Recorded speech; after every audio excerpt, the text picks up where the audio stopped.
सागर भाऊ, तुम्ही प्रभाग क्रमांक 9 मधून उभे आहात.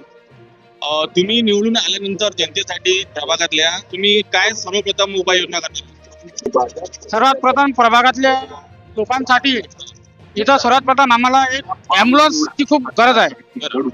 त्या ॲम्ब्युलन्समुळे आता 2-4 जीव आमच्या एरियातून गेलेले आहे बरं. ॲम्ब्युलन्स नसल्यामुळे. तर सर्वात प्रथम आल्याबरोबर आमचं सर्वात जास्त भर फक्त रुग्णवाहिका, आरोग्य आणि एरियातले जे जे पोरं आहे ज्यांचं शिक्षण काही कारणामुळे होऊ नाही शकत त्यांचं शिक्षण पूर्ण करून देणे आणि तसंच अभ्यासिका एक त्या मुलांसाठी तसं एरियामध्ये. आणि आमचा मातंग समाज इथं भरपूर प्रमाणात असल्या आहे तरी आमच्यासाठी एखादी तसा स्मारक नाही. हा साहित्यरत्न अण्णाभाऊ साठे यांचं भव्य स्मारक आम्ही इथं उभारू. आपण जे रुग्णवाहिका या ठिकाणी देणार आहे, तर ते रुग्णवाहिका जनतेसाठी मोफत राहणार आहे, त्यांचे काही पैसे लागणार आहे? आम्ही कोणत्याही प्रकारचा चार्ज घेऊ नाही.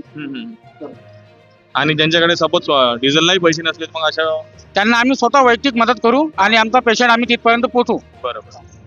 ठीक आहे सागर भाऊ, धन्यवाद.